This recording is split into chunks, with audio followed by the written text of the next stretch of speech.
It was a normal day for Vada. She had just woken up and was on her way to school with her best friend Nick. This time, however, she received a disturbing message from her younger sister Amelia. Vada ran out into the hallway and found out that Amelia's period had started, and she was very worried about it. In response, her sister tried to joke and promised to tell her about all the details of this issue in the evening.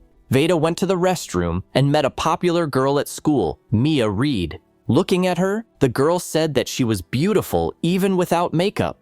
At that moment, shots from a gun were heard in the corridor, and the girls ran into one of the toilet stalls to hide. This went on for a very long time, and Vada realized that she was unlikely to survive. She sent a farewell message to someone.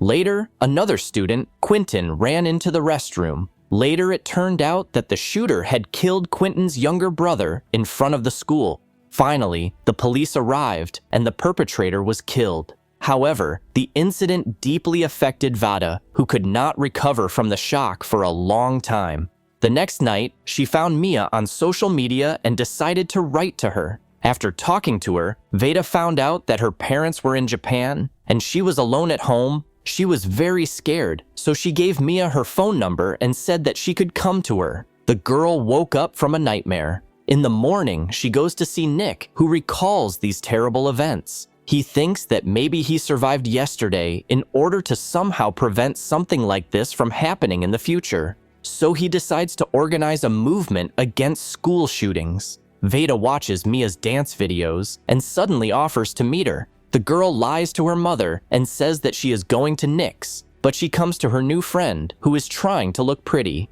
Vada is delighted with the videos she has watched with Mia and tells her that brother Quentin's funeral is scheduled for tomorrow and she wants to go. Mia offers to go with her, and their presence is very encouraging for the boy who went through a terrible event with them. Vada even brings home a mourning card and puts it in the box. Over time, it contains similar cards from other people who died on the day of the tragedy.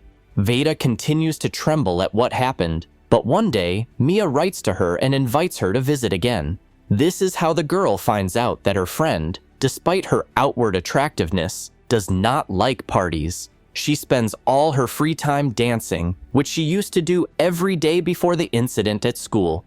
At night, Mia asks Vada to sit with her until she falls asleep. On the way home, she apologizes to Nick for not going to the protest march he was speaking at.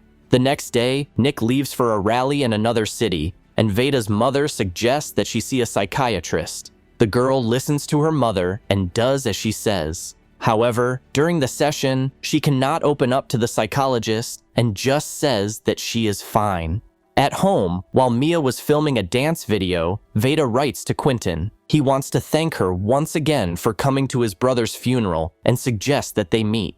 However, in the cafe, the young people are silent until the girl offers the boy a hug. Vada watches Nick's performances on TV and asks her friend to pour her some wine. Afterwards, they go to the jacuzzi. Later, they decide to have fun by the pool. Vada has never had this experience before, so she acts funny all the time.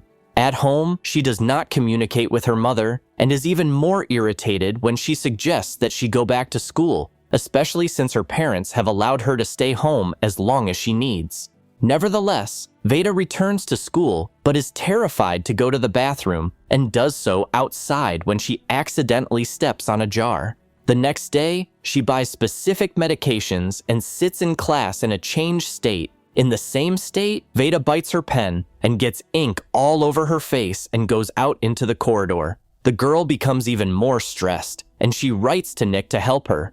A friend finds Vada and takes her home. Amelia tries to ask her sister what happened. However, as usual, she simply ignores her. In the morning, Quentin calls the girl and tells her that yesterday she wrote him strange messages in an altered state. Vada invites him to visit her in the evening and watch a movie. The guy agrees and comes to his girlfriend's house. However, the movie is interrupted because Quentin receives a message asking him to return home. Left alone, Vada watches her mom and Amelia cheerfully cooking, and then she stops her sister from going to the bathroom. In the evening, the girl lies again, saying that she is going to Nick's. In fact, she is going to Mia's, with whom she is sitting in the sauna. It turns out that neither of them has ever had a relationship with a guy before. As a result, their friendship grows even stronger. They go for a walk.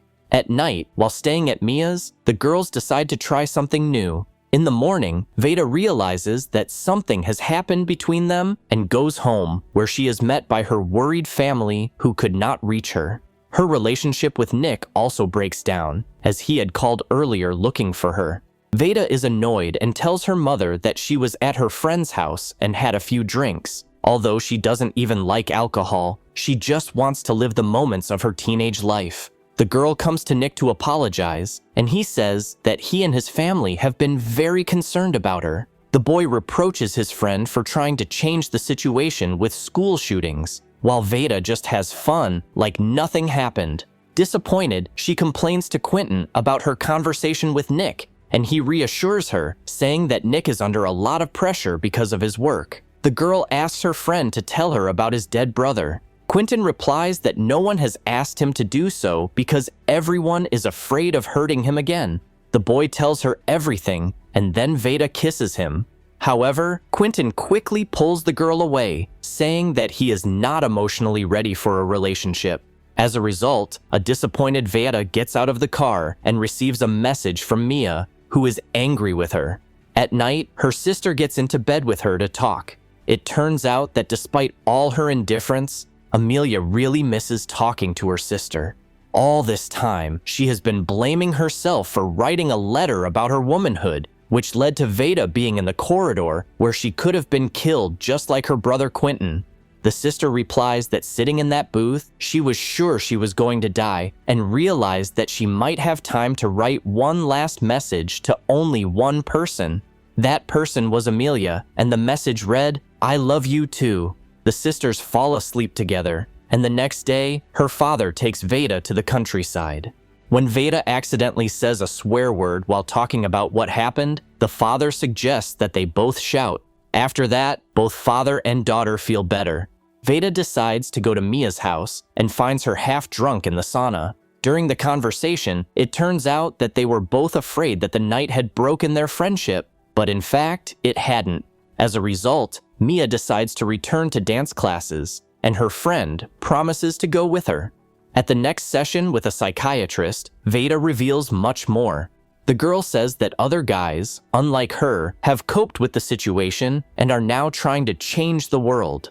For some time, Vada wondered if there could be some reason why she survived that day and the others did not. And now she realizes that there was no such reason, just as there was no reason for anyone to die.